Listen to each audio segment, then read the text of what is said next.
Good evening. Welcome, everybody, to the Church in the 21st Century, the part of the lecture series that deals with the 40th anniversary of the Second Vatican Council. My name is Tom Bedoin, and I was born after the Second Vatican Council, but have done my share of reading about it, thinking about it, studying it, teaching about it, and I'm going to try to share with you tonight some reflections on the decree on the means of social communication, especially the ways in which that decree can inform our thinking today about media culture and ministry. I want to welcome everyone who has never been to BC before in a special way, those of you who are here for the first time, and to say if you have any questions about the Institute of Religious Education and Pastoral Ministry, which is sponsoring this event tonight, then please see Tricia in the back, who is here from the Institute. I'm grateful to Tricia for all her help. Or please talk to myself or any one of the other Institute folk who are here this evening. Hopefully everyone has a handout. Does anyone not have an outline for this evening's talk? All right. What I want to do in this evening's talk is a few things. First, as you can see, to give a description about the decree on the means of social communication. I know not all of you read it before the lecture tonight, and so I'm going to no one needed to read it before the lecture tonight. So I'm going to summarize it. It can be summarized very, very quickly. It's a very short document. It's one of the things I'm going to talk about. It's an extraordinarily brief document, especially when compared to other documents of the Council. So we'll give a description, the 5 different sections there. Then I want to shift gears and talk about media culture today, especially focusing on my own latest work on branding and spirituality, the way the media teaches us, if you will, about corporate brands and influences especially younger generations in their spiritual identities by what they buy. This material for Roman numeral 3 and number 4 is material that will come out later this year in my next book, which is called Consuming Faith. So I've been test driving that material now for about the past year and will continue to do so this evening. After section 3, on branding and spirituality, we'll take a break and have 10, 15, 20 minutes of conversation, hear what you're thinking, hear your own responses, agreements, disagreements, elaborations, developments. And then we'll come back after a 10-minute break and go into section 4 so we can fulfill the title of this talk about ministry today, developing what I'm thinking about as an economic spirituality, especially, whoa, watch this. Especially, it's a good thing I didn't have a glass of wine or something up here, especially with the post-Vatican II generations. That's been the focus of a lot of my own thinking and research and theologizing. So that's where I want to focus in Roman numeral 4, economic spirituality, especially with the post-Vatican II generations, the so-called Generation Xers, those born in the 60s and 70s, the so-called millennial generation, those born in the 80s forward. I will not be using those tags, those terms, those generalities tonight. I'll be speaking of young adults in general, folks born after the Council. So any questions, disagreements, thoughts about where we're going tonight? No? All right. Welcome to those just coming in. Hi, Patty. You're now on tape. So what I would like to do is to go to Roman numeral 2, the description of the decree on the means of social communication. And it is not as if I am uninterested in history, but I will not be discussing the prehistory of the document, nor will I be discussing what happened after this document. Many interesting things happened in the Roman Catholic Church and Catholic teaching about the media as a result of this document. I will not be talking explicitly about those things tonight, primarily because I want to stay focused on the document itself and not be run off in 17 different directions, so as to give time for us to appropriate this for the present. So what should we say by way of prefatory remarks, part A there under Roman numeral 2, about the decree on the means of social communication? Well, first of all, it's a very early document in terms of the overall view of the Second Vatican Council, 1962 to 65, for those who don't know. This document was promulgated 4 December 1963. This is the same day as the first document of the Council, as many of you know, the Constitution on the Sacred Liturgy. So this is technically the second document to have been promulgated by the Council, but on the same day as the first document was promulgated, the 4th of December, 63. That it is an early document is important because it does not include and was not influenced by later developments in the thinking of the Council Fathers regarding the nature of the church, regarding the situation of the world, regarding the nature of ministry. So it does not include explicitly references to later ideas that became influential, for example, in Gaudium et Spes, the document on the church in the modern world, which took such a revolutionary, open, and optimistic approach to the culture. That thinking does not explicitly inform this document because it is so early. Not that this is not an optimistic document. I'll talk about that in just a moment. So first, it's an early document. Second, it's a very short document. You could go home after the lecture tonight and you could read it in 15 minutes. It's 10 pages. That's all. 3 brief sections, a chapter 1, a chapter 2, and a conclusion with an introduction that they don't really call an introduction. Now, contrast this to some other documents. Lumen Gentium, the document on the church, 77 pages. So about 1/8 of the size of Lumen Gentium, or length of Lumen Gentium. Gaudium et Spes, 100 pages. So 1/10 of the length of Gaudium et Spes. This is a very, very short document, much like the document on Christian education promulgated by the Council, also a very short document. Third, so it's early, it's short. Third, it is loosely organized thematically. Certain themes in this document recur again and again and again. For example, a focus on the importance of the technical formation of ministers and lay people who want to use the media, that they should learn how to use television cameras, they should learn how to use VCRs, they don't say that explicitly, but that's what they mean. They should learn how to use the radio, they should learn the nature of advertising. People in the church who want to use the media should be technically proficient. 40 years later, we're still not up to speed on that in many of our churches, but not all. Another theme that recurs is the importance of the spiritual formation of those people in the church who would use the media. We're going to say more about that in a moment, the spiritual formation of those who would use the media. A final theme that recurs throughout the short document is a focus on youth and the way in which the church's use of the media has to, in a special way, take into account the effect on youth and ministry toward youth. There are no other age cohorts named in the document. No focus on middle age, no focus on above middle age. I'm always wary about how to categorize above middle age.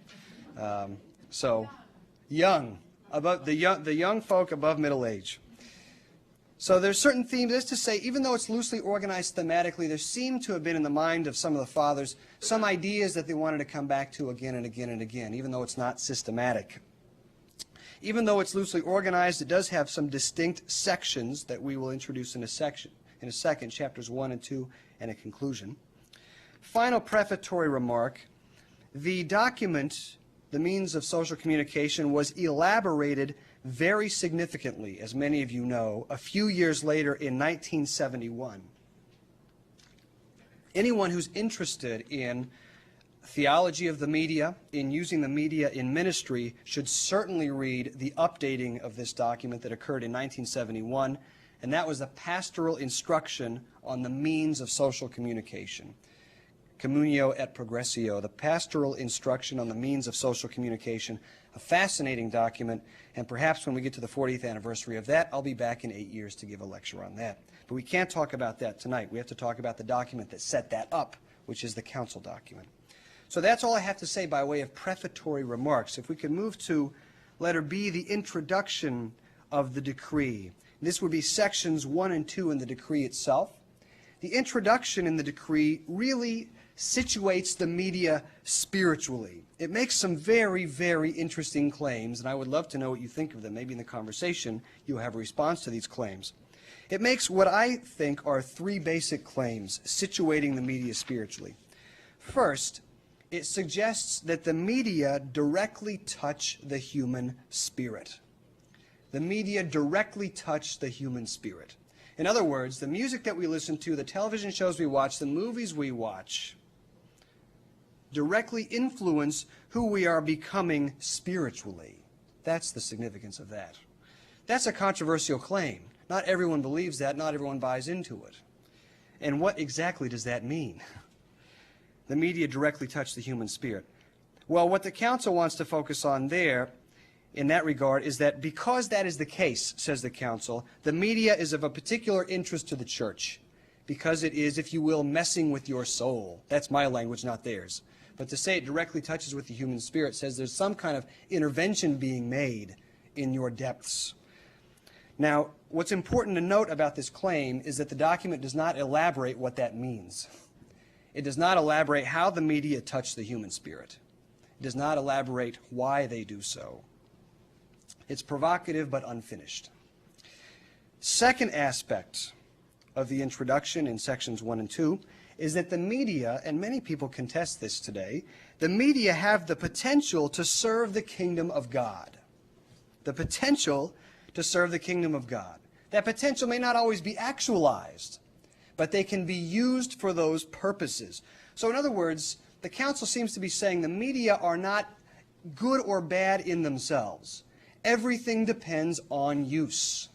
The media they are tending to focus on are radio and television and movies. Now, we have all sorts of other media today, 40 years later, but that's what was in their mind at the time. So the media have the potential to serve the kingdom of God. Again, there's no detailed elaboration about what this means. Media serving the kingdom of God. So provocative claim, somewhat unfinished in the document. Third claim and final claim of the introduction, the media also have the potential to damage the individual and to damage society. What the document seems to mean is that the media have the potential to violate, as the document says, the divine design of the person, to do harm to our souls. And by souls, I don't simply mean something ethereal, I mean our embodied selves. The potential to damage the individual and society, violating the divine design. Now, one would rightly ask, well, what does that mean? And how does that happen? Well, the document doesn't specify. So we have lots of provocative ideas here. Some of these, if you read the 1971 document, the pastoral instruction, some of these get elaborated and defined further. Some of them do not. Let me move to Chapter 1 of the decree, and this would be sections 3 through 12 of the document. Chapter 1, to my mind, gives us a general approach to the media, a general approach to the media on the part of the church. And that general approach I would characterize, you may agree or disagree, as a cautious optimism about the media. In some ways, isomorphic to the spirit of many of the other council documents. One sees this particularly in the document on the church in the modern world. There's a sometimes not even cautious, just an open optimism in that document. Here, it's more of a cautious optimism. Let me quote the document itself. The Catholic Church feels obliged to preach the gospel. In the same way, it believes its task involves employing the means of social communication to announce the good news of salvation and teach men, by which we suspect they mean men and women, how to use them properly. It is the church's birthright to use and own any media which are necessary or useful for the formation of Christians and for pastoral activity. Pastors of souls have the task of instructing and directing the faithful how to use these media in a way that will ensure their own salvation and perfection, and that of all mankind. That's a strong claim, that the church can use the media to empower and encourage the perfection of Christians, the divinization in languages from other traditions, not just of Christians, but of all humankind. This is a very optimistic approach to the media. It is not shutting the church off from the rest of the world. It's wanting to say we can make good use of this spiritually. So a cautious optimism. 3 quick points here on Chapter 1 within the cautious optimism. First, the document emphasizes the submission of the media to the moral order. This is a theme they come back to again and again and again. Something I want to take up with the issue of branding. The submission of the media to the moral order. Now, this is not a kind of a moralizing submission. This is not a condescending kind of submission. It is more a critical interrogation. The document says, I'm now quoting section 4, if the media are to be correctly employed, it is essential that all who use them, by this they seem to mean both ministers and folk in everyday life who are going to use them, all who use them know the principles of the moral order and apply them faithfully in this domain. The importance of a moral lens when using the media. Second, the importance related to number 1 and flowing from it really, the importance of the formation of conscience of those who use the media. Sections 5 through 9 deal with this explicitly, the importance of what we would call in other documents a rightly formed conscience when interpreting the media. So the document says it is essential that everyone involved form a correct conscience on their use of the media. We must have a properly motivated selectivity toward whatever excels in virtue, culture, and art. Sounds a bit like Paul. Whatever is holy, whatever is peaceful, whatever is good, think on these things, depending on the translation you have. Whatever excels in virtue, culture, and art, we should avoid what might be a cause or occasion of spiritual harm. So this discerning attitude the document is trying to propagate. Third and finally, on chapter 1, a concern for youth is evident throughout the document, that in a special way we must teach, the document says, youth how to come with a right conscience to the media, not to run from the media, but to engage it critically with a Christian conscience. That, to my mind, is the main import of chapter 1. Let me move now rather rapidly to chapter 2 and then to the conclusions, and then we will have kind of gathered up quickly this document.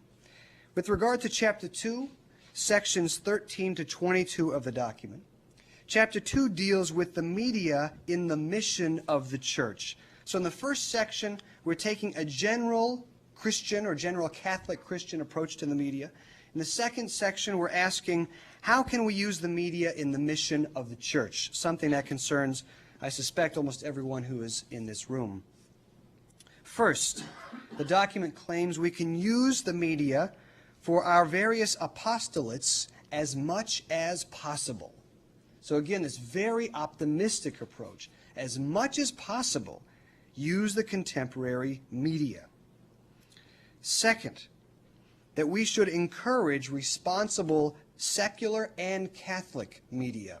That all Catholics have a responsibility to make sure the secular media is reporting in a way consistent with Christian values. One could ask whether the reporting of the war through the media in the last week has met some of those criteria. But also to encourage responsibility to support the Catholic media. As you know, today we have all sorts of very diverse forms of Catholic media. If you just think of television alone, there are all sorts of different Catholic voices out there in television. And if you think of movies made by Catholics, one of the most persuasive has certainly been Romero in the larger culture. But there was the Dorothy Day film, and there have been many others. So Catholics have a duty to encourage and support those explicitly Catholic media. Third, to train ministers and laity to use the media for mission. Explicit focus on training of ministers and laity. And here, now by ministers in this document, they mean ordained folk. That category has gotten a lot more complicated, if you will, in the last 40 years. They make a couple interesting observations here. First, they say that training should really be conditioned by Catholic social teaching. So when you're going to the media, that you should have as part of your ethical background the tradition of Catholic social teaching that has been our proud heritage for the last century. Second, that using this media, this training about the media, should be in the service of forming a right conscience, again, in those who will use the media. So we're going to train ministers, notice, not to tell Catholics and people in general what to think about the media, what to do, not to make the judgments for them, but to help people to come to a rightly formed conscience about the media. So it's not a paternalistic approach where father says this is good, this is bad, or minister, pastoral minister, lay minister says this is good, this is bad. Rather, it is a model of here is how you might think about this as a Catholic coming from a rightly formed conscience. It's empowering folks to make adult decisions about the media and empowering youth to make decisions about the media by way of their own conscience. Finally, with regard to conclusions, sections 23 or 24, the document reiterates what I called earlier this cautious optimism about the media. Let me quote it directly. It's very, very interesting because not all Catholics think this, and that's fine. It's good to disagree about this. The media, like salt and light, will add savor to the earth and light to the world. Note the optimistic language. Like salt and light will add savor to the earth and light to the world. Now you can think of your favorite movies or songs or television shows and ask whether that is the case. And you could also think of your least favorites, or the ones that you think may be causing spiritual harm, in the words of the document. Ask whether that is the case. Further, the Council invites all people of goodwill, especially those who control the media, to use the media solely for the good of humanity, for its fate becomes more and more dependent on the right use of the media. That to me was prophetic. The fate of humanity becomes more and more dependent on the right use of the media. We need only think about the events of the past week.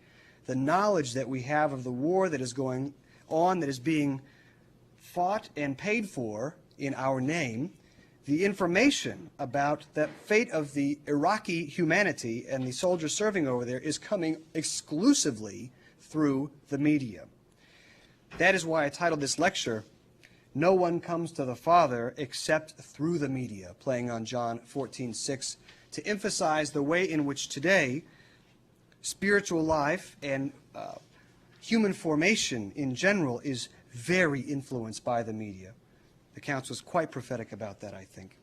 Now let me actually pause here after this brief presentation on the document and see if you have any questions, any responses, any elaborations, disagreements with the document or with me. See what people are thinking out there.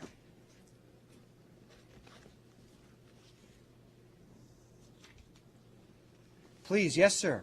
Help me with your name, too, if you would. Oh, yes, Joe. Joe, yes. Did I misunderstand you at the beginning when you talked about how to use the media as contrasted to content? That's a really interesting distinction, and the Council actually makes that distinction. Let me see if I can find the quotation.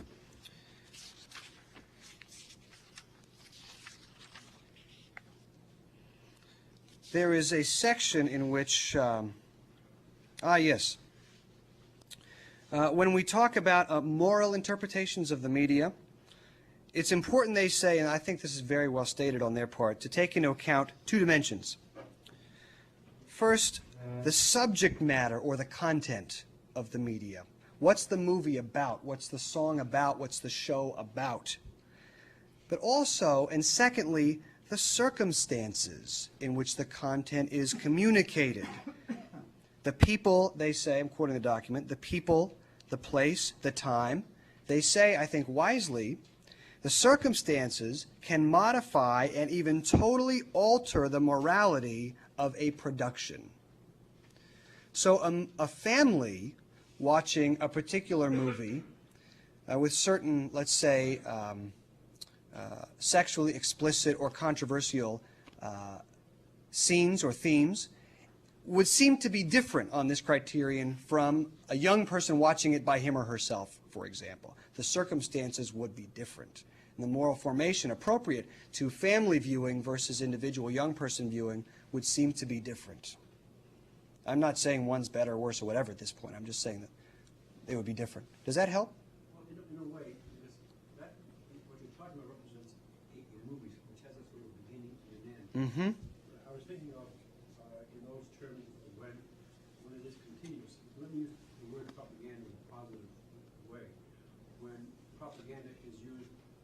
technology is used to a very great extent, but it can be very positive or very negative in its outcome, vis-a-vis Hitler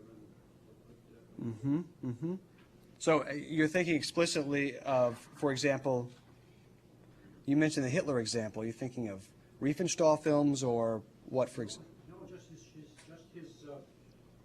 leading, tremendous numbers of people, and the message that he gave was contrary to what the media, I guess, is supposed to be about.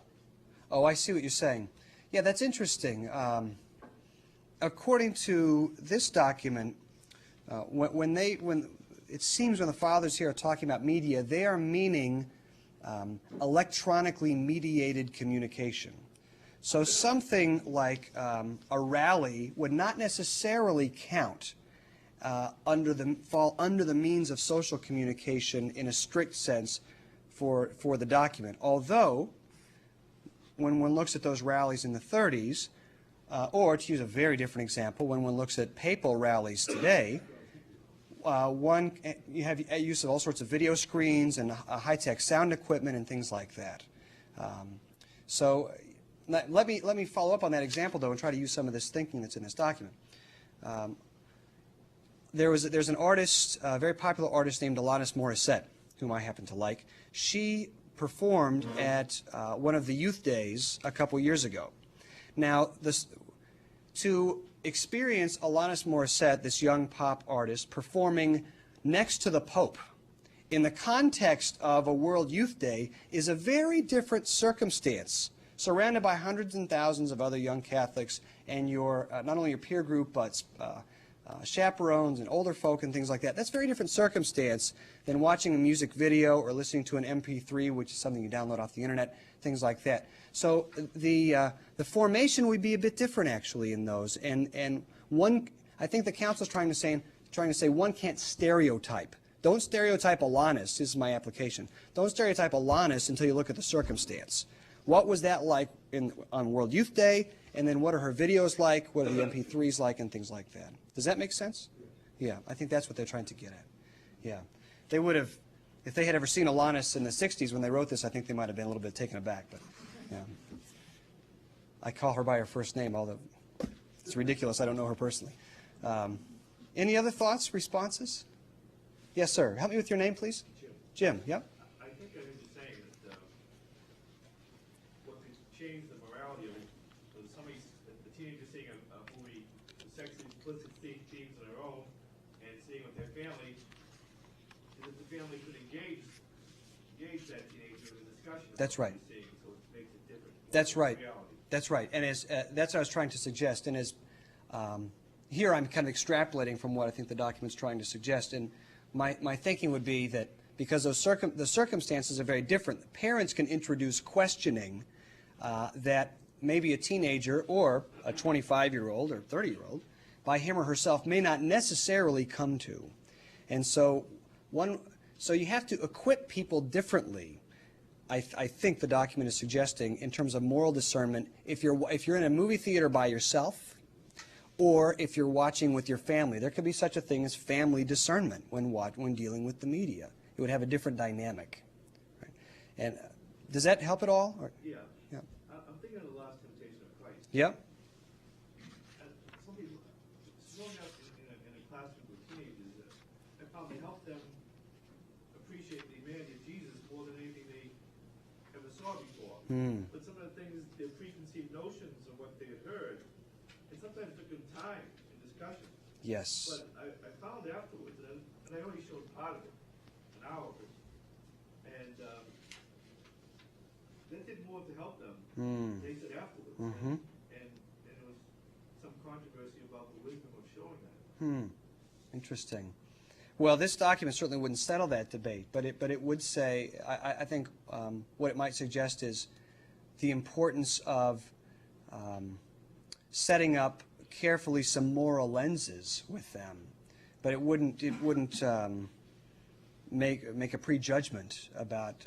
And in fact, I would think my sense of this document is it would militate against making a blanket judgment about something like Last Temptation of Christ. Don't make any blanket judgments about it. just based on the content, because you've got to look at how's it being used in different circumstances. Now, that's something we sometimes lose in the church when some folk in authority come out and say, well, this content in and of itself, utterly wrong for anyone to see. Well, I mean, it's contrary to the teaching of the council. One has to look also at the circumstances. So I would say more power to you in using that creatively and faithfully with a moral discernment lens. Yeah. We have to be a little bit, hold ourselves back from making too quick judgments about these things. Yes, help me with your name? I'm Laura. Yes. Is this revolutionary in the sense that they're not making any paternalistic recommendations in terms of what you can and can't read, but they're encouraging people to think for themselves? Yes, in a word, yes. And in that way, as much as I tried to distinguish the document, because it was early, from some of the later, more optimistic ones, in this way it shares a great deal with many of the other documents of the Council, which is, in general, with some ambiguities and with some hesitations and with some remorse, in general, a move toward a less paternalistic model of church, and a move toward, in general, toward empowering laity, the people of God, in the language of other documents, which is all Christian, not just laity, empowering people of God to, if you will, think maturely as mature Christians without having the institutional church make up your mind for you about these things. Yeah? So the best Christian reviews that I see about the media challenge you to think for yourself. They give you the resources to think for yourself about these different forms of media, and they don't try to too prematurely to judge these particular things. You know, in that regard, let me just mention something I thought was very interesting in this document, and then want to transition over to talk about branding. In Section 7, the document takes on the issue of the representation of evil. And here they're thinking, I think, they don't say this, I think they're thinking of television and movies. And maybe this is something that could have been a help with regard to the debates about The Exorcist and other movies that have what many people think are strong depictions of evil. Let me quote the document. The chronicling, the description, or the representation of moral evil can lead to a deeper knowledge and analysis of humanity, and can lead to a manifestation of the true and the good. That's a very interesting claim. So moral evil is not to be immediately cast off for Christian viewing if it shows up in a particular venue. The document also says if this is going to be more profitable than harmful, the moral law must be rigorously observed. In other words, you still have to have a moral lens when you're viewing these things.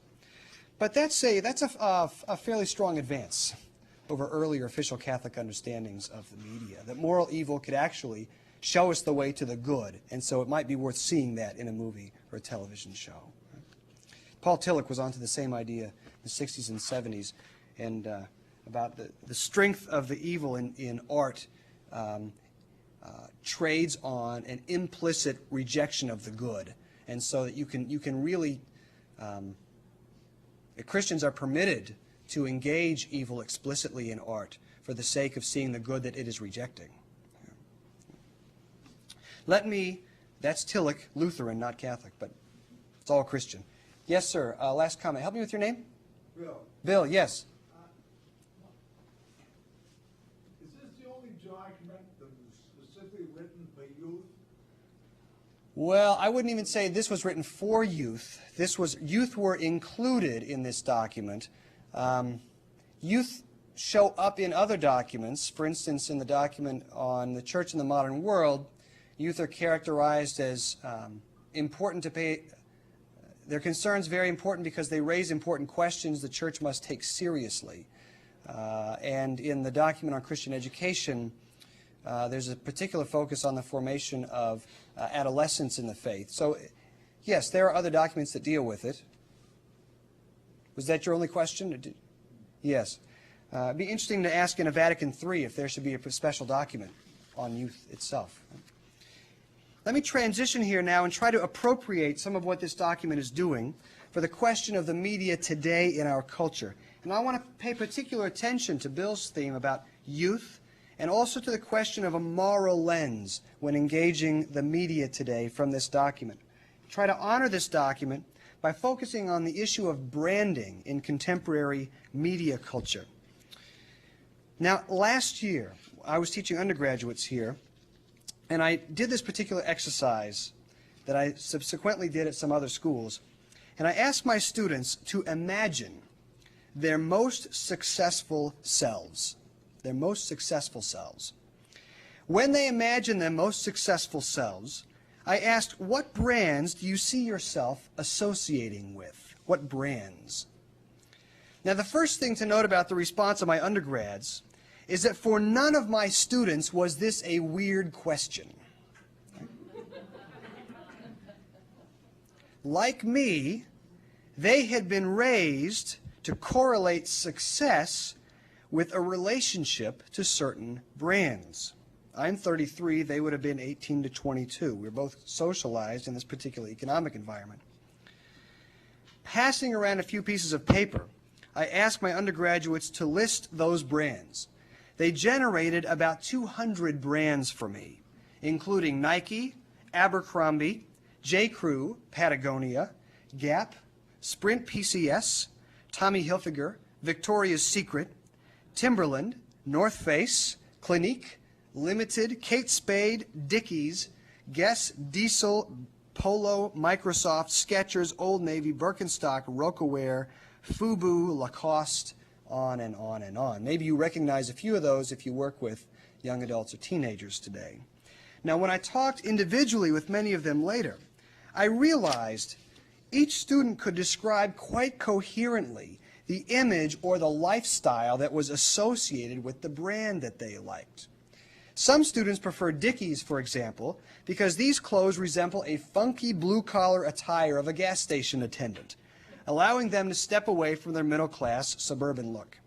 Other students like this brand because certain gangs are rumored to wear it in Boston, and so it helps students affect a tough and streetwise persona. Sometimes a certain star or model is associated with the brand, and so wearing it helps us associate or projects an association with that particular star. Puff Daddy is a good example. Among many of my students, Christina Aguilera is another one, or Britney Spears. Sometimes there is a perception that active participation in the brand economy is a women's business. But as the list of brands above demonstrates, and as many researchers are finding, young men are as unabashed partakers in this market as women. Summarizing data on men's fading self-consciousness about being a clothes horse, New York Times reporter Ruth LaFurla reported on young men's, quote, heightened brand awareness, observing that for a new brand, I'm quoting her now, for a new brand of teenage boys and young men, clothes shopping, once a chore, is now a pleasurable pastime, a form of recreation, self-expression, even fulfillment, motivations rarely acknowledged in their Father's Day, but that young men now share with their female contemporaries. Now, in no way was I looking down at these young men and women with condescension. I myself have worn black Converse tennis shoes because they were favored by a man I idolized, the bass player of the rock group Rush, Geddy Lee, and I hope to capture something of Geddy Lee's existential groove by wearing the same shoes. It's embarrassing, but there it is.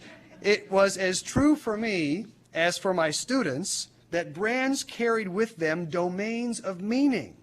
Brands carry with them sets of identities that the wearer hopes to project out to others and to inject in oneself.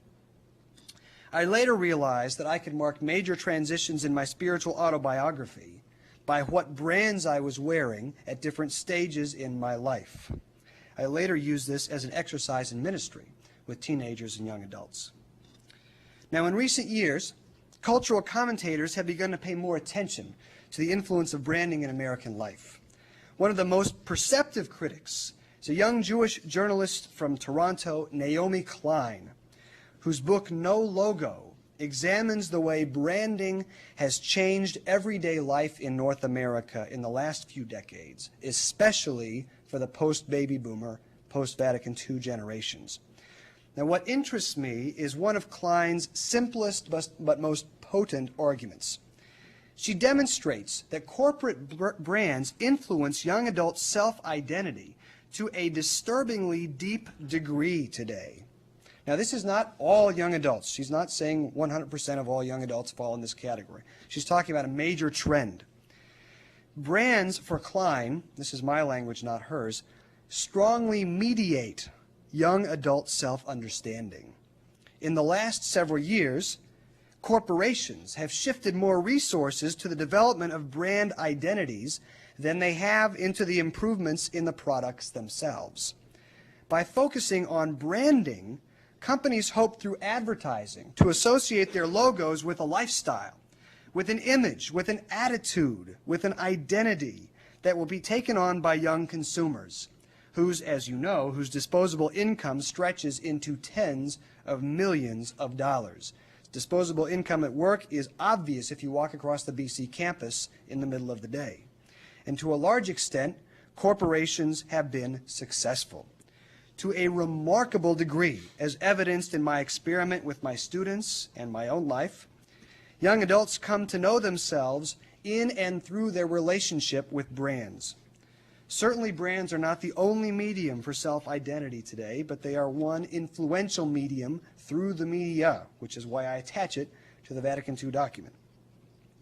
Often, there is, I'm sure it's not happening here though, but often there's an intergenerational disconnect about the power of branding. Older adults, those youth over middle age that we talked about earlier, they have trouble understanding the power of brands. Young adults have difficulty explaining our attraction to them.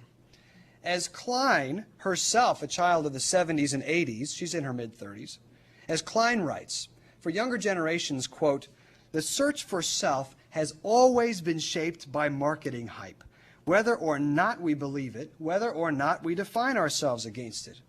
This is a side effect of brand expansion far more difficult to track and quantify than the branding of culture and city spaces.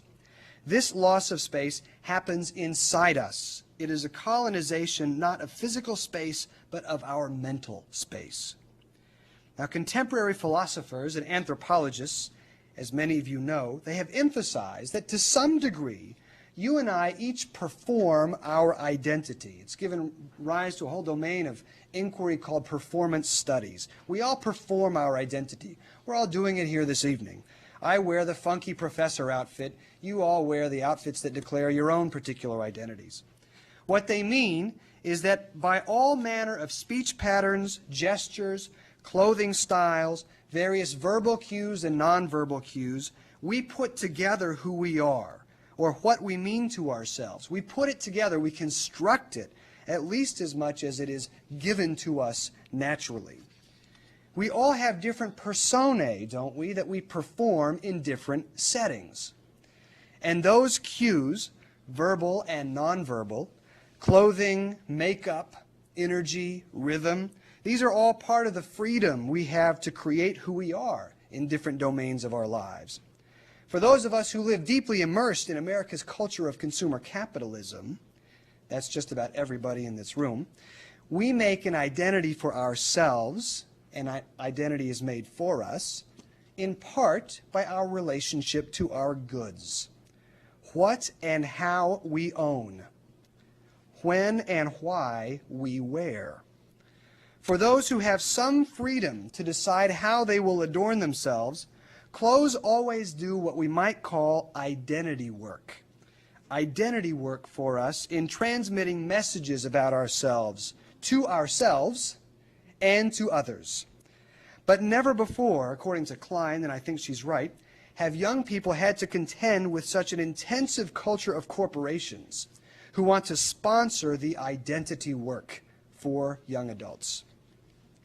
Now, my wearing Converse sneakers is associated, for me, with an offbeat, casually anti-institutional smartness. My wearing Birkenstock sandals, embarrassingly enough, signifies an earthy, liberal sensibility. Now, of course, there's a great deal of silliness going on in elevating a sneaker or a sandal to such status, because no object transmits meaning without humans investing it with meaning, individually and socially. What psychologists call cathecting objects, that is to say, investing them with a very strong emotional power. Yet there is also much power here, not only psychologically, but spiritually. We only come to know who we are in and through mediations. This is going to sound very Catholic. We only come to know who we are in and through mediations, through our relationships, through other people, through other objects, through other forces. Even our relationship to ourself is mediated by language. We always, and well, lots of other phenomena, we always come to ourselves through another. And whatever that other is invested with a meaning that you or others have given to it. The world, in other words, is the sacrament of human becoming. When we treat people as objects, they lose their power to mediate meaning to us, to disclose something of genuine or saving importance to us. Think of those folks in your life or in my own life that we have tended to treat as objects. They immediately cease to become revelatory to us about themselves or about ourselves. That is when the sacrament of another person becomes an idol.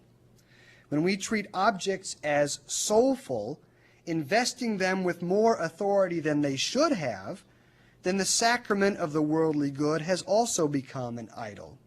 Both risks are ours in a branding culture. Now, where does the meaning of these sneakers or these sandals come from? These brands signal these sensibilities in part because of the identities that the advertisers fostered. Because of famous people, like this particular musician that I admire, famous people who foster such identities, and because of everyday cultures who attempt to perpetuate these identities with these items. So it's not simply the media. It's not young adults, teenagers are not simply programmed by the media. Young adults themselves can change the meaning of a certain product by how they use it in their local young adult culture. Advertising, whether it's advertising in the media, the workplace, or the classroom, always trades on the sacramental power of worldly goods. And again, by sacramental, I mean the mediatory power, the power to mediate our spiritual identities to ourselves. But that spiritual power must be condensed and abbreviated. The logo has to communicate meaning quickly. You're not supposed to think about what the golden arches mean. You're supposed to immediately know. You're not supposed to think about what Nike signifies. It's supposed to be immediately present before the eye searches elsewhere for spiritual satisfaction. As the philosopher Mark Taylor writes, the effectiveness of the logo depends on its transparency. It's almost iconographic. Depends on its transparency and the immediacy of its meaning. The logo is designed to be grasped in an instant. Branding, Naomi Klein, by the way, in her book, has a wonderful meditation on Nike Town as a contemporary iconographic cathedral with the swoosh as a secular icon. It's very, very interesting. Branding is a particularly, Nike Town, for those who don't know, is a big store where they sell Nike shoes. There's one in Boston, one in New York City, San Francisco. Branding is a particularly powerful force for adolescents and young adults. Why? Because we are in critical stages of our lives piecing together adult identities, trying on different ways of being, trying on different self-images. From one's early teens into one's 30s, discovering and creating a coherent identity with which one can really live. It's not my parents' identity, it's not my pastor's identity, it's not my mentor's identity, it's really mine. That is a major life project from your teenagers until your 30s, and of course it's never fully done, but it's most intense during those decades. More than ever, we use corporate brands to experiment with these identities, again, to do identity work. And corporate brands use us. Corporations know this, and it affects their business strategy. They know that if they can enter into people's identity work before adolescence, then once those awkward teenage years start, teens will be more likely to look to brands for an acceptable identity. That's the number one reason for branding teenagers today with a credit card before you turn 14 or 15. So you will identify yourself with that brand of credit card once you actually come into some real money in young adulthood. Corporations know that if young adults get settled into certain brands, then those brands will be more likely a part of the person's identity ensemble as an adult. For corporations, the intensive focus on branding offers many advantages. It allows a company to continually roll out new products that will find a ready market because they fall under the same umbrella. A well-branded rock band can introduce not only CDs, but concert shirts, playing cards. Here I'm thinking of the rock band Kiss, previous generation, but one that still sells a lot of stuff. Shirts, playing cards, pay-for-access websites, videos, DVDs, jackets, jewelry, credit cards. Spice Girls were a good example of that. Backstreet Boys, another good example of that. Britney Spears, another good example of that. Alanis, a good example of that. All these are, in a sense, not only performers, but brands. Corporate luxury liners like Disney and McDonald's invent many new products that are all carefully tethered to the logo of the mothership. Cross-promotion becomes much easier when brands get visibly placed in movies, music videos, and other forms of entertainment. This cross-promotion, especially through music videos, encourages a homogenizing of middle-class teen life. Hopefully, today's teens will, in the words of one ad agency, quote, get up in the morning, put on their Levi's and Nikes, grab their caps, backpacks, and Sony personal CD players, and head for school, unquote. This branded world, found this study, is connected most significantly by television, especially by MTV, watched by 85% of teenagers today. Naomi Klein wryly observes that, quote, global teens watch so much MTV per day that the only equivalent shared cultural experience among adults occurs during an outbreak of war when all eyes are focused on the same CNN images. Let me say a brief word about Sex in the City, which is a new entry in this cultural landscape, and one that perhaps some of you have seen or heard about, an HBO television show. The success of HBO's Sex in the City with young women in the 20s and 30s spawned several parties and fashion shows to promote brands of bags, shoes, and hair products seen on the show. At one event, L'Oreal, quote, had fashionably dressed salespeople cruising the bars, handing out red Feria, is that how you pronounce it? Feria brand hair color to patrons who said they identified best with Miranda, who's a red-headed character on the show. And they handed out FX Studio Gel to those who identify with Carrie. She has blonde hair on the show. She's the main person, I think. HBO is keenly aware of the connection, and the show's official website has links to stores that sell fashion items featured on the show. And lest we think this is only an American phenomenon, the above cross-promotional tours took place in Thailand and the Philippines. Now, if the only trouble, this is the last movement I want to go through, is to talk about the underside of all this. If the only trouble with branding was its attempt to seduce young adults with the promise of an identity constructed by an ad agency, then mere critical thinking, moral discernment, as the document says, about brands, that would be enough. Christians and other people of faith could work on ways of being more cautious about who and what defines you and why. Now, this in itself is not easy work, but the problem goes much deeper. Many, if not most, of the products branded by international corporations are produced under conditions that are an affront to human dignity. If we saw these conditions in our backyards, we would find them intolerable. If our own relatives were working under these conditions, we would surely come to their assistance. But since these realities are veiled from us, because we have constructed an economy that pushes south of the American border or oversees the production of these products, we are shielded from them. Corporations that sponsor leading brands routinely make use of production factories that employ dozens or hundreds of people in economically needy or outright impoverished parts of the world. In the last decade, various human rights organizations have documented a galling pattern of governance in these factories, or sweatshops, as they are often called. Very few corporations provide for basic workplace safety or workers' compensation. Few allow unions. Many actively discourage and punish organizers. Many pay the country's legal minimum wage. Almost none pay a living wage. Few, if any, provide health benefits. Many have inhumane work requirements, such as few or no work breaks, lengthy times between bathroom breaks, anti-pregnancy policies and practices, belittlement and intimidation of workers, and failure to contribute to the natural environment around the factory. If these conditions were only found in the case of a few isolated corporations, like the infamous Nike factories or Kathy Lee's infamous factories, then a focused response would be easier. But any study of these factories often leads to a sense of hopelessness due to the scale of the problem. It is endemic to international companies whose brands adorn the products made by the world's poor. Now, inspired by no logo, I decided to take a look into my own closet. I undertook a clothing inventory in fall 2000 and spring 2001, wanting to inquire about the conditions under which many of my favorite clothing items were produced. I focused on my own favorite brands. I pulled out 2 pairs of shoes, $35, and $100 respectively.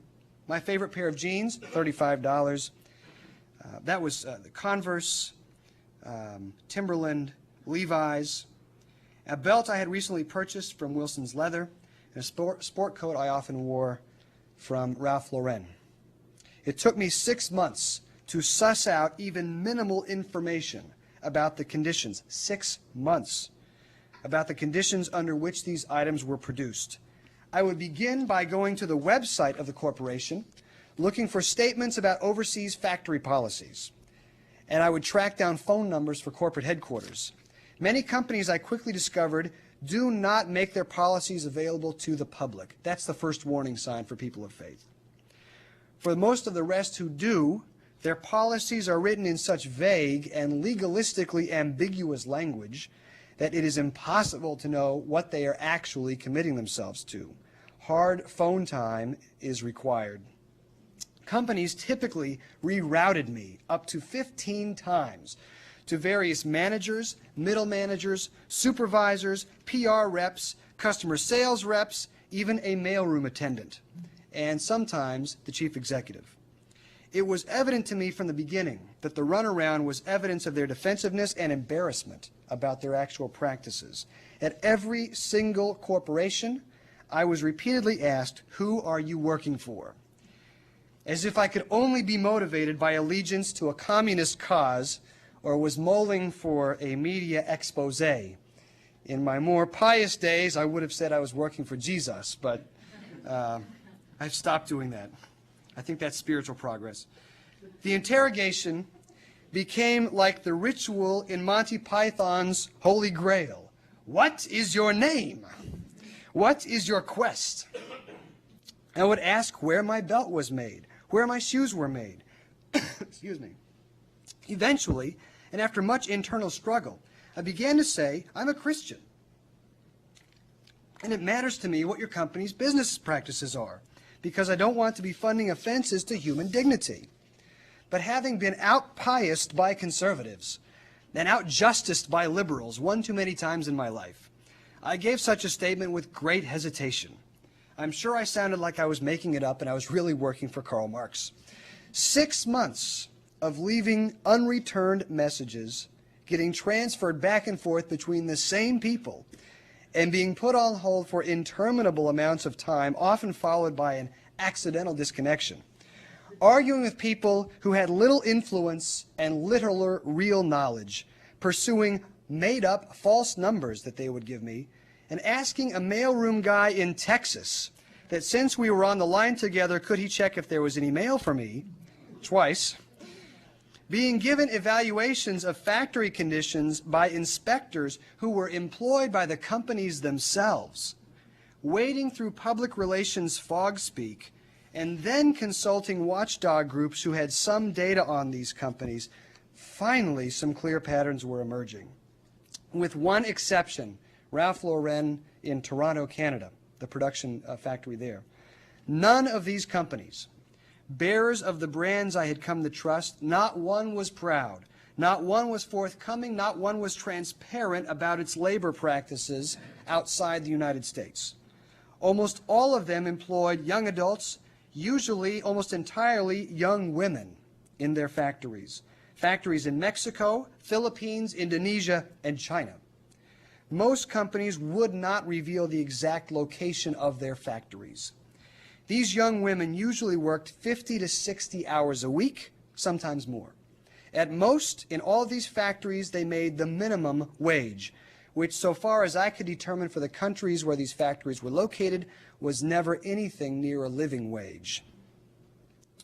Most galling to me personally was that these companies I had been patronizing my entire adult and adolescent life, companies into whom I had poured thousands of dollars of my disposable income and enormous cathective reserves of my trust, and whom I probably would otherwise have supported the rest of my life, they threw up every imaginable firewall, every imaginable evasion and euphemism to keep from revealing even minimal information to me.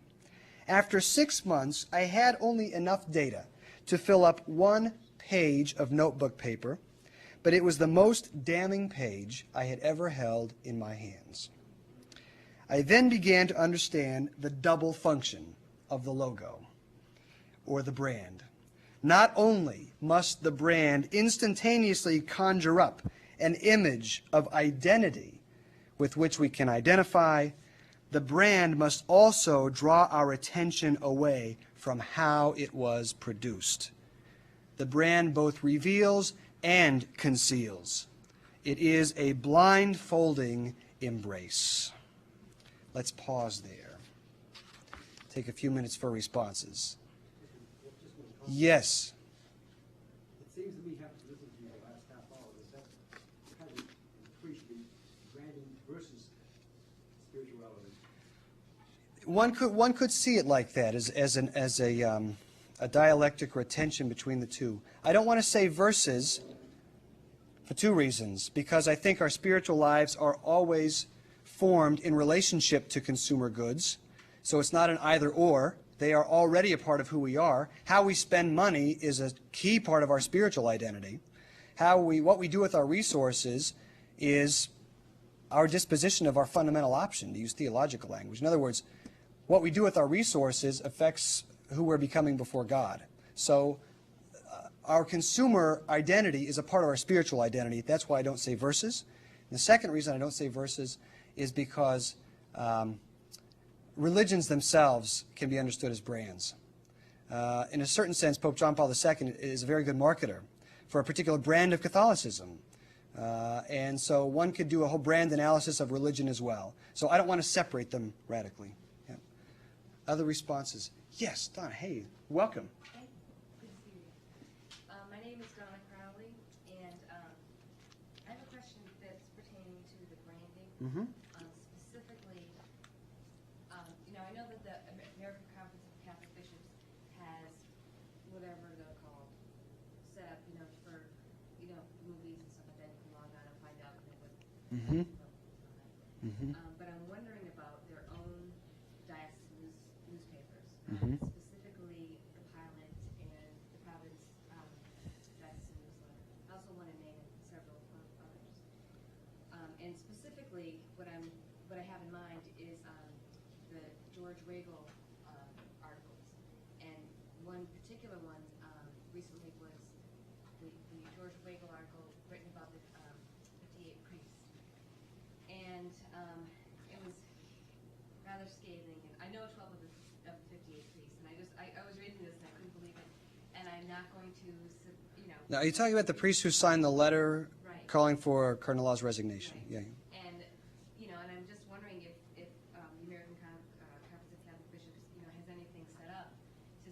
whoa, we're going to be losing subscriptions, and and I know that the Office for Young Adults newsletter is attached to the pilot as well. So there's the smearing of her own priest. In the Catholic media, that's where you're rooting this, in the Catholic media, yeah, okay. And I was just wondering if you know if anything that's been going on. Now, anything that's been going on in what regard? Well, in any watchdog group or anything, but, what I'm thinking of specifically is the American Conference of Catholic Bishops. If there has been any sort of discussion amongst them about, what are our diocese newsletters? Oh, that's interesting. What's, Yeah. It's an interesting question. I must say I don't know. If someone does know, then I would love to have input about that. I don't know if the American Catholic bishops have considered that question recently. That's been a topic of conversation in the past. For the most part, there is a great reluctance on the part of bishops to interfere with diocesan newspapers because the person who oversees the diocesan newspaper is the bishop of the particular diocese or archdiocese. And bishops usually don't get into each other's business for all sorts of reasons. And that's had both positive and negative effects, as we well know. And so I think that bishops would be loath to intervene in somebody else's newspaper.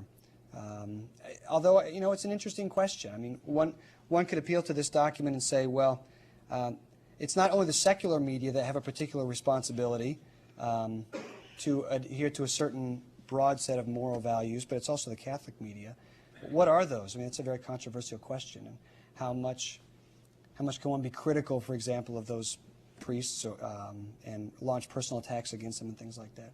It's an important question, but I don't know, I'm not a bishop, I suspect the Bishops' Conference doesn't see that as within their purview because there's a great deal of autonomy among bishops to deal with the papers the way that they best see fit. Yeah, thank you. Yes, help me with your name, please. My name is Helen. Helen, yes? And my question is, did you find out who owns these companies you were referring to? Were they publicly owned corporations or were they privately owned? Or who makes the decisions about where and how all these products are being made? It's a good question. Well, my first answer is it's unbelievably difficult to find out who makes the decisions about all that.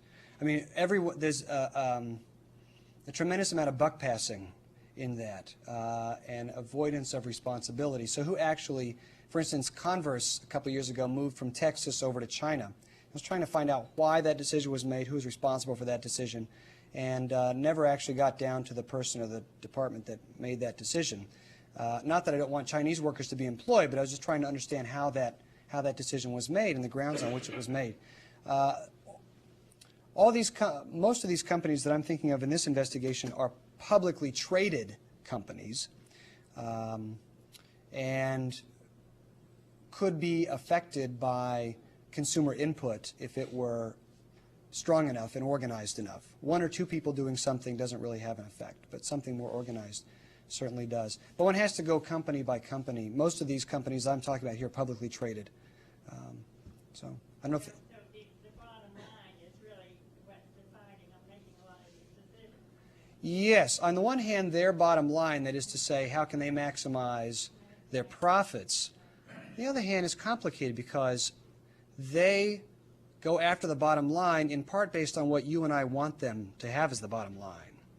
Part of the reason this continues is there's almost zero consumer pressure for it to be otherwise. Well, they have a lot of influence on what we want. Yes, they do. I observed in my Yes, they do. children, Yes. As they about your age now, Mhm. growing up, it was more. I had very little to say about it. I just wanted to that they were totally influenced by the prevailing culture. Yes. Yes, I agree with that. On the other hand, there is evidence that, especially among people of faith, when they come together to push back, if you will, then change happens. Concrete example would be some of the changes that have happened with regard to Nike's production factories in the last 3 or 4 years.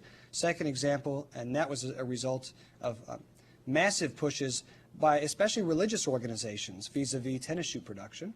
And the second example would be Starbucks, which is now carrying one fair trade coffee on their menu. All the rest are not fair trade, but there's one fair trade coffee on the menu, and that's as a result in part because of Evangelical Lutheran Church in America and all sorts of other groups pushing, religious groups pushing on Starbucks precisely as people of faith to change the economic practices. Starbucks is an extremely powerful brand that gets mediated through all sorts of electronic media. So there is some, the power may be, to use a word Donna Rumsfeld likes to use, asymmetrical. Power may be asymmetrical, but there is certainly some power still there on the part of consumer groups. Thank you. Let's take one more response question, then we'll give people's bladders a rest. Yes, Patty. Talking a lot about how branding influences identity of youth and also spirituality. I'm wondering, like, how do you feel that we can use media in our teaching of youth to sort of brand them with, like, the identity of Jesus? I mean, one concrete example that pops to mind is, like, for example, if we watch a movie with students or watch an ad, and there's something positive in the way that, you know, two people react towards one another that reminds us of something in the gospel. I mean, that's the only thing that really pops to my mind, but I'm sort of wondering on, you know, sort of other concrete ways that I could use the media in a positive way for instructional purposes. Yes. There's a different kind of brand. I think that's a really good question. It's an extremely complicated question. The second half of my talk tonight will focus on particular ministerial strategies on this question. But let me just say briefly, to my mind, and I think in the mind of the council, it's a question of discernment. How do you give students, if that's what we're talking about, the actual tools for discernment for the media? Now, what is interesting to me is in the Scripture, Paul is already onto some of this. And there's some ways in which we can appropriate that for today. When Paul's talking about the fruits of the Spirit, self-control, peace, humility, when Paul's talking about, when Paul takes the classic Greek code, if you will, and lifts up many of those values for Christians, whatever is good, whatever is righteous, whatever is true, whatever is just, think on these things, or however your translation has it. And he borrowed that from his surrounding culture.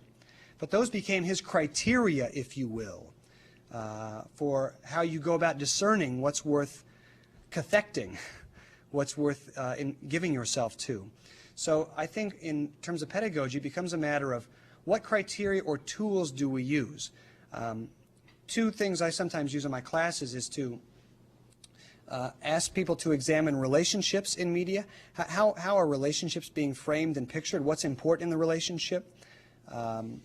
What's not important in the relationship? As a person of faith, what do you think about that? So to use relationships as one frame, another frame is theological anthropology. The nature of the person. What's the nature of the human being in this film, in this television show?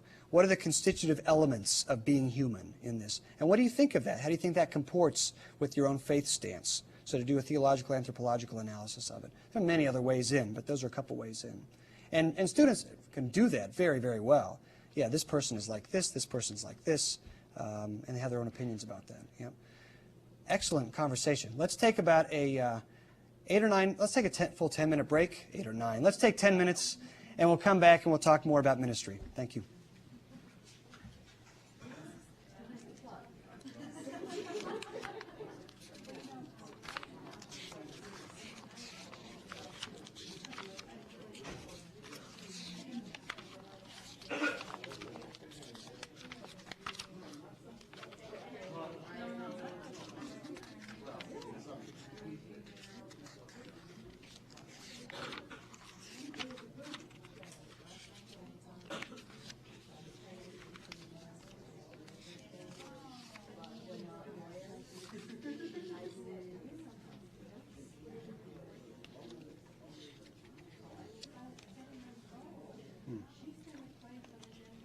All right, let me welcome you back.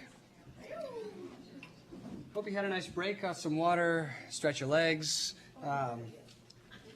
They really give us plenty of, one thing I like about this lecture series, Church in the 21st Century, especially the Vatican II series, they give us a lot of time to stretch out with each other, a lot of time for really substantial content and conversation. One thing I want to try to be sure to do is to leave us a good 15-ish or so minutes for conversation. We will end promptly at 9. Don't worry, I will not keep you even 1 minute late, but I want to have probably a good 15 minutes for conversation. So I'm going to try to condense what I was going to say under Roman numeral 4 about ministry today, fostering an economic spirituality, and then reserve my remarks to only 15 or 20 minutes, open it up for conversation for what do we do in ministry about all these questions regarding the media and branding. Let me find a way into this topic by starting with the media and starting with a question of branding. Just recently, I had come home from viewing the movie About Schmidt. Has anyone seen that with Jack Nicholson? Several people have seen it. Very interesting film, do you think? Yes, most people who saw it. Very interesting film. The film, of course, does star Jack Nicholson, and it lovingly recounts a middle-aged man's attempt to recover from the death of his wife and the confrontation with what can only be called his long-smothered emotions that are released by her death. In his lethargy and his moody over-reliance on his daughter, and his grudging acceptance, so this is my favorite part of the movie, his grudging acceptance of her mullet-haired fiancé. Some of you know what that means. About Schmidt was sweetly unassuming and as real as any Hollywood movie I had seen for a long time. Schmidt, Nicholson, wrestles with his newly discovered subterranean emotional landscape by writing letters to a needy African boy that he finds through a television ad. This boy, named Ndugu, becomes the occasion for Schmidt's awkward inventory of his regrets and consolations as a widower, a retired businessman, and a father-in-law to be. So I returned home to find the movie on the front page of the New York Times. This was just this past December. It turns out that the boy in the movie is actually a real African boy named Abdallah Mtulu, whose family lives in poverty, in abject poverty, in Tanzania. Though one of the film's publicists became aware of Abdallah by sponsoring him through an international relief organization, neither he, Abdallah, nor his family received any benefits from the production studio in return for the boy's picture and his neediness being used throughout the film. This, for me, was our economy in miniature. A product entertaining and pleasurable, whose production depended on the disregard for the dignity of its secret star. The movie company shared the assumption of so many jean, t-shirt, shoe, and coffee makers that the public has neither the will nor the means to find out about the bodies behind the brands. Were it not for that New York Times reporter, we still would not know. What had my $10 movie ticket funded? The pocketbooks of the production company and Mr. Nicholson. But more importantly, if more abstractly, my $10 for that movie also endorsed an economic style, a mode of production that is not consistent with who I want to be. But what can I possibly do after the fact? I have as little direct influence over Hollywood, how Hollywood films are made, as I do over how my jeans are produced by young women in El Salvador. Is feeling helpless, regret, is that enough? Can I fashion my purchases in a way that would be meaningful? Is there anything I can do to be responsible to my own maturing economic spirituality? These questions are unavoidable, I think, for people of faith, and as I would try to show in my next book, for Christians especially. For the way we spend our money is an expression of our faith. It is not secondary to it, it is an expression of our faith. Every purchase is as powerful an endorsement or negation of faith as our recitation of a prayer, as a recitation of a pledge or a creed. Now, what I want to do to abbreviate this presentation is to go straight to the strategies I want to suggest for ministry. Those strategies come in two forms, under two types. One are indirect approaches, where one does not deal directly and immediately with the nature of economic purchases, but one goes, in a sense, through the back door or through the window and comes at it elliptically by dealing with the practices that have influence on the purchases, but at some remove. So indirect approaches to dealing with the economy in ministry. Let me offer a few suggestions here and then move to some direct approaches. First of all, one of the most important indirect approaches in ministry is when people are encouraged to accept in small ways the mysterious depth of their human identity, the irreplaceable uniqueness of their own dignity. But what does human dignity really mean? What does human mystery really mean? When we use that term so often, it ossifies as soon as it comes out of our mouth. It's meaningless. It's theological jargon. It doesn't reach us. It's not what Ronner called a primordial term that moves us in our hearts. So those of us who want to talk about economic discipleship have to find evocative ways, of describing dignity and describing the mystery of human life. I have tried to develop a series of questions that I use with my students to help them identify what it is about themselves that is dignified, that is mysterious. We can ask ourselves, what is that undomesticatable part of yourself that cannot be branded? That undomesticatable part of yourself that cannot be branded. What's that part of you that cannot be bought? I was doing a session at MIT last year on economics and theology, and we called it, What Part of You is Not for Sale? That is your dignity. That is your mystery. What part of you is not for sale?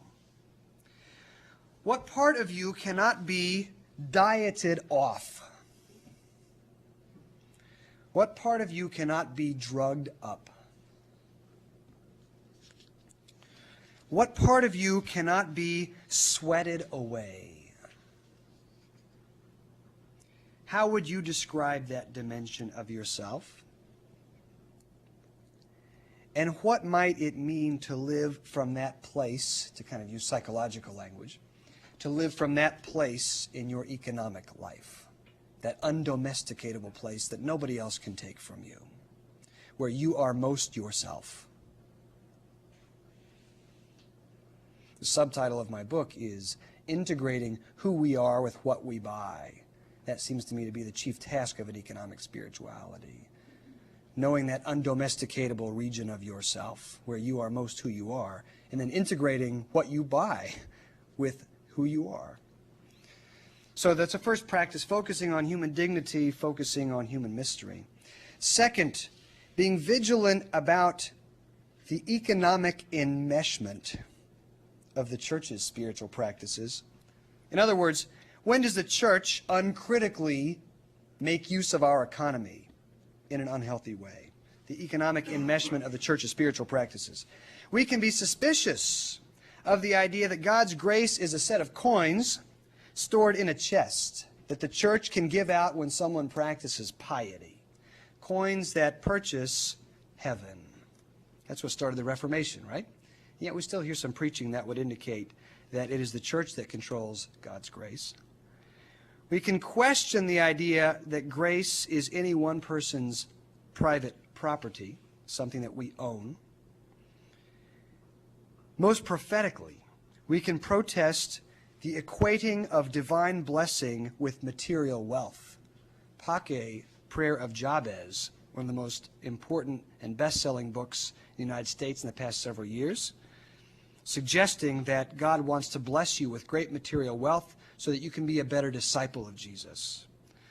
For myself, that's heresy in terms of New Testament teaching on poverty. And yet we often equate divine blessing with material wealth. Sometimes the Scripture does too. It's in there. It's not the only message that's in there, though. Sometimes we equate divine blessing with sales of Christian books. This person's selling a lot of Christian books. This idea must be of God. We equate divine blessing with big attendance figures in ministry. 400 people came. Must be the Spirit moving. With fawning media attention. It's interesting to me that one of the most dangerous memories about all this is in the New Testament when Jesus dies and is in the tomb and the apostles fled. The church at that point has 0 members. And yet the truth of the gospel is not affected. And yet the church has 0 members. It's a counter-memory to when we want to emphasize the fact that faithfulness will necessarily lead to booming numbers. Faithfulness may yield fear and cause people to flee. St. Ignatius, when he was recovering from health problems, arrived at a Spanish hospice and began a ministry of Christian education for children. Ignatius later related, quote, "My brother strongly objected to this, saying no one would come. Ignatius, however, replied, 'One will be enough. One will be enough.'" Ignatius practiced a virtue that is of supreme importance for Christian ministers and all people of faith in today's economy. That virtue is spiritual indifference to numbers. Spiritual indifference to numbers. He was not going to reduce the justification for his ministry to a consumer norm. Even the way most churches solicit money, tithing, even this is suspect. Most churches, I think, practice what I want to call a don't ask, don't tell form of tithing. By this, I mean the common practice of asking money from churchgoers without questioning where that tithe came from. Was the tithe a result of exploited labor? Was the money from the tithe gained by morally questionable investments? Was the money for the tithe gained by tax evasion? Was the money for the tithe gained by cheating an employer? Most churches create a silent compromise with their members once the collection plate is passed. We won't ask you, you don't tell us, and both of us meet our budgets. As Galbraith remarked of the absolution functioning in the economic boom of the 19th century, John Kenneth Galbraith, he said in the 19th century it was assumed that one need not reflect uncomfortably on the methods by which growth was achieved and wealth is acquired. Now, I hasten to add that this does not mean that only perfect people should solicit money or give money to churches. If that were the case, the Christian church would expire tomorrow. I do mean that we can provoke much more adult questions about this tithing practice than we currently do. We can further question how the church imitates the labor-exploiting tendencies of our brand economy when we exploit church workers when we have the resources to do otherwise. Many of our churches and schools could pay living wages, but do not. Workers who are assumed to be the ultimate maximizers of their own utility while they serve severely underpaid. Finally, we can correct a lack of questioning about where church resources are produced. The coffee in our ubiquitous basement church coffee pots. Where does that come from? Who produced that? The flowers in our ubiquitous weddings, the wedding season just about to begin. We'll go through all through this fall. Where do those flowers come from? Where are they produced? One of the most important justice issues in the labor movement now is the production of flowers, the harvesting of flowers, and safety for those workers who are often forced to use dangerous, life-threatening pesticides in order to harvest those flowers in Central America. The goal of churches, I think, should be to get themselves into a position where they can credibly criticize the larger economy. We are not in such a position today, at least in my own Roman Catholic tradition, where we can credibly criticize anything in the larger culture. The American Catholic bishop's statement about the war has been all but ignored in the larger media, and it's quite obvious, I think, why. It is telling that one of the most prophetic criticisms of our economy came from Alan Greenspan, chair of the Federal Reserve last year. He famously, you may remember this, described corporate America as sodden with infectious greed. It is difficult to think of leaders in the American church who levy criticisms with that much credibility. Let me move now to direct practices for ministry.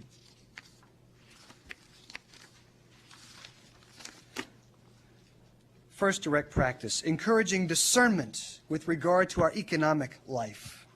Discernment with regard to our economic life. Asking these sorts of questions.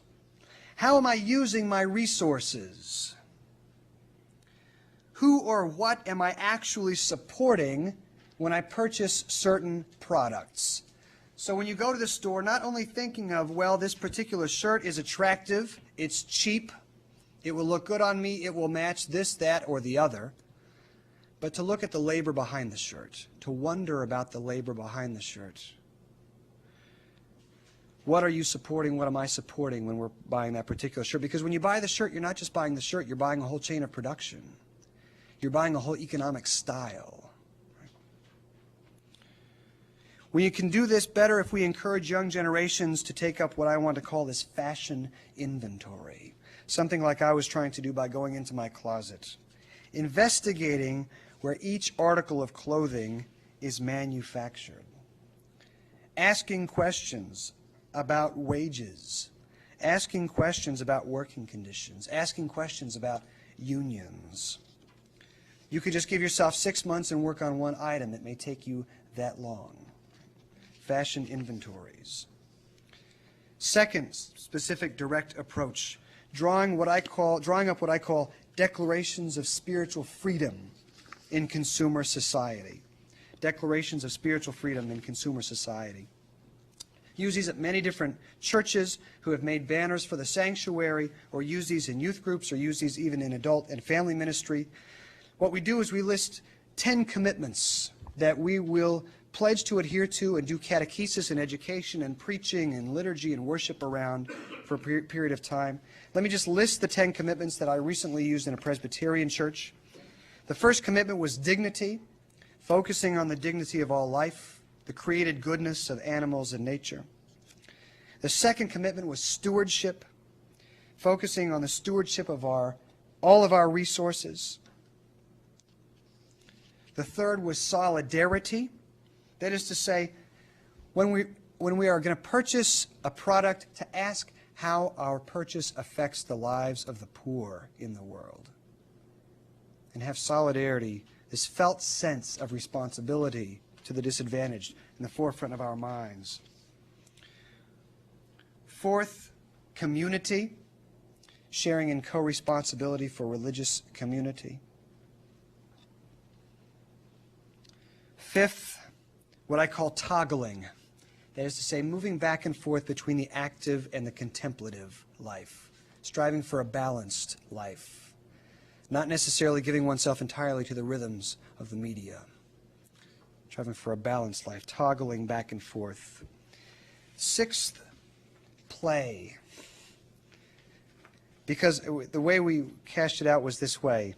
Because all good recreation immerses us in the goodness of all creation, we will make play a priority in our lives, in the form of playful activities and in our taste for the comic dimension of daily life. Something very important to me personally. Seventh, literacy. Gaining literacy in our religious traditions, taking responsibility for them by learning about them. Eighth, a focus on local culture. Here, moving us away from simply being consumers of the larger media culture, focusing on production of artistic culture in indigenous forms among students, among families, among young adults. I was just working a couple years ago, a year and a half ago now, with Archdiocese of Toronto, which has sponsored a recording studio for young adults in Toronto. Any young adults can come in and make any music they want. They don't have to take an orthodoxy test. They can just make whatever music they want. It's an excellent example of the church at the service of the world, sponsoring local culture, production. Ninth, discernment, practicing ways of being attentive to the presence of God in the world. Back to Patty's question, a key spiritual practice, discernment. Finally, 10th, something many other religious traditions also focus on, disattachment. Disattachment from material goods. I suspect if you think of the most holy person you have ever known in your life, whoever that is that you call to mind, that person was disattached from material goods to a significant degree. Disattachment.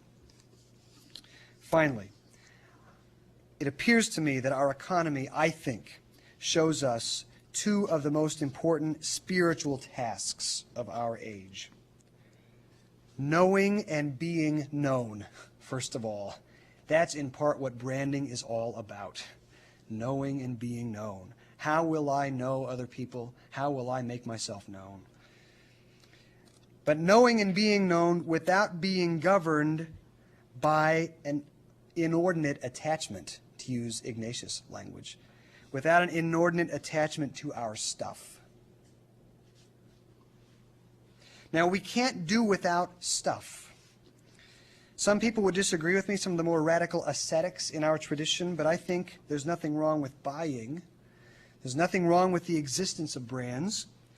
In order to turn the spiritual corner before us, though, I think we need to integrate, as I was saying, who we are with what we buy.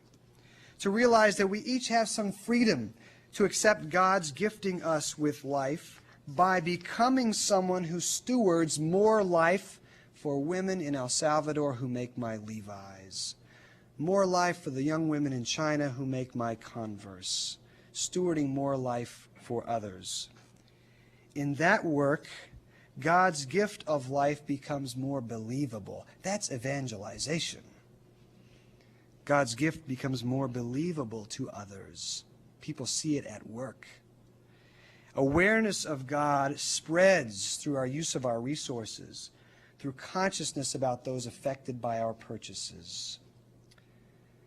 We live out our grace, we live out our sin, in part through what and how we buy.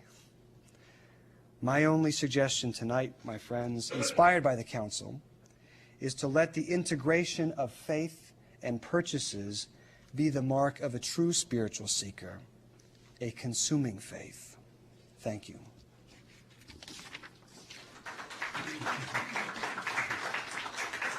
Thank you. We now have some time. He's taken the tea back, so he's got to run. We now have some time for some responses, questions, disagreements, nuances. We will certainly end on time, so no need to jump up and run. Yes, sir. Help me with your name in the back. My name is Ron. I'm a high school religious ed teacher. We recently instituted a new course in the second year called Faith and Values in the Media. My question to you is, are there resources out there that would be appropriate for a high school level senior that you might recommend to try to open our students' eyes to branding, what the newspapers are saying, advertisements, that would be appropriate on a Catholic high school level? Yes. Yes. That's a loaded question, but researching. No, I think so, and some that I've actually used with some high school students. One, there's a book that just came out, and it's called Branded. And I think her last name is Quartz. Has anyone else read this book? I don't want to get it wrong. No. And I'm almost positive it's called Branded by, I think it's Alyssa Quartz. She's a young author. She's around 30-ish. And it's all about teenagers today and the influence of corporate branding on teenage identity. Just all she does is the last 5 years. So it's very, very contemporary. And I was just using that book out a couple months ago with a particular parish. I think when I've had teenagers read that and respond, they take sides very quickly because she's very critical. She's very, very critical about the branding economy and uses all sorts of examples from teenage life. Right? The second book would be Naomi Klein's book, No Logo, which is also written in the jargon of young adults, not so much high school students, but high school students can read it for profit. It's not written in language they can't understand. And what's interesting about No Logo is that Branded is more of a journalistic book. It's a much shorter. No Logo is, for my money, it's the Bible of corporate branding in terms of understanding what's really going on in the dynamics of corporate branding in the larger economy. So she's very exhaustive. And Naomi Klein, unlike the branded book, Naomi Klein in No Logo, puts it in the context of globalization, in the context of the global economy, and goes into some of those conversations so people understand much better how interconnected this whole brand economy is with the whole world. Other resources, one can get interesting videos, which of course are very good to use with high school students, as well with college students. If you go to, and I do not work for them, if you go to nlcnet.org, that's the National Labor Committee, and they track many of the sweatshops around the world in terms of human rights issues. nlcnet.org. You can get videos from them on the manufacture of Mattel toy products. There's a brand new video that they have. And they have a few ones from last year. They have a very good one on Disney and some of the controversy about some of the Disney factories in Malaysia, if I'm not mistaken. And those are very interesting to show. And they drive home all the basic dynamics. Yeah, I hope that would be a good start. Yeah. What was the name of the book you said you came out with? It's called Consuming Faith, and that will be out probably in November. We can hope. Manuscript is due in 2 weeks. Yeah, Consuming Faith. Other responses? Yes, sir. Help me with your name, please. Jim. Jim, yeah. Talking about indirect approaches to ministry and a lot of examples you gave. You didn't give any examples of Catholic corporations or Catholic colleges. I remember indirect approach. I saw Thomas Flatley, the real estate magnate and healthcare nursing home magnate here in Massachusetts, New Hampshire, laying off workers. Because I pick up my BC alumni magazine, given $1 million, I think he endowed a theology chair. Going for you. And I wonder what the Ignatius would say about Georgetown University being built by Jesuit-owned slaves, or the children of the working class kids who came to BC when they were pretty nearly bankrupt can't get in here anymore. It's very interesting. I mean, this is a corporation now, a very successful corporation. I don't see Father Leahy's picture taken with many poor people. I don't know. I mean, that's very eloquent. I don't know if I can even add anything, because I think that one, I haven't done it here, one must do a critique of the university as a corporation. And I completely agree with that. Absolutely, 100% agree with that. So, I mean, I don't have anything to add to what you say. I think there's nothing to add. It's very eloquent. Yeah. So thank you. Yes, sir. In the back. To that, the church itself. I'm kind of interested in whether or not the critique has been done of the church. In what sense are you talking about, sir? In the sense of the lawn parties at the Cardinals Churches. In the sense of why all the changes in the vestments continually.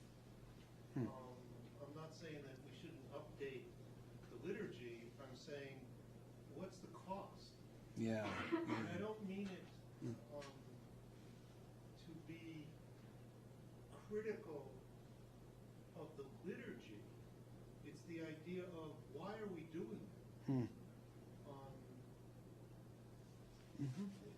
so that your critique would have more, the critique that you're proposing should be taken internally. Oh, yes. Well, that's what I was trying to get at also by critiquing certain ideas that still get propagated about the church owning grace and things like that, and certain resources we use within the church not being examined. I went through, as part of a test of all this about a year ago, walked through a chancery, which is, for those who aren't Catholic, it's kind of like a Catholic headquarters. Went through a chancery and looked at a bunch of the vestments there, and looked at where they were made and tracked down where they were made, and it turned out to be very bad news. No one had ever thought to check that out, but they were made in Mexico under not very good conditions. Now, thankfully, the people in the chancery wanted to change all that, and something good actually came of that. But I think that's part of an example of what you're talking about, is, again, to use Ignatius, self-examination about all this on the part of the church itself. I think you're exactly right. One has to carry that critique to the heart of the church and to the heart of the church's instructional institutions, especially a Jesuit university. Completely agree. Can I recommend a book to that addresses that Pentecost in Asia? It was recommended by 2 different people in 2 different groups, so I figured I had to go out and read the book. And it's fabulous. It talks about, it addresses, what the Asian church is going through, and preferential, option for the poor and all that. And it's Pentecost in Asia, and the way of being church, Tom Fox. I'll write it in word. Yeah, Pentecost in Asia. Yep. I'll write it. Okay. Thank you, Donna. Yes. Other responses? Patty. Yeah. I think we have to be really careful to look at what news, how much we actually criticize the church as an institution. Not that I don't have plenty of criticisms, because what we don't want to do is provide students with ammunition to leave the church because they're going to come up with that on their own. And I mean, I think that that's something we have to, it's a very fine line that you have to walk in as a teacher. I don't know in terms of like teaching strategy what you can do to class, and maybe Tom would have a better idea. 2 things that come to mind are, one is like the idea of some kind of creative writing exercise where you're kind of like trying to put the person, the student, in a position of maybe like a disadvantaged worker working for Nike and then seeing maybe television. How would they feel? Trying to get them into the life of someone else, that's suffering, just to make it more immediate. The other thing that sounds kind of complicated, I don't know if it would necessarily work, but kind of create something like a case trial kind of scenario where you would have the students defend 2 opposite positions. Maybe one would be a corporation, and maybe one would be like someone that's been abused by a corporation. And I think that children learn a lot in having to sort of defend the bad guy, so to speak, and also in trying to show what I mean, and it doesn't have to be like, I suppose, like a legally representative, but just sort of getting them immediately involved, like working with one another, because they'll be faced with situations, I guess, in their work life, where the company that they work for is going to do things that are immoral. What are they going to do, and where are they going to draw the line?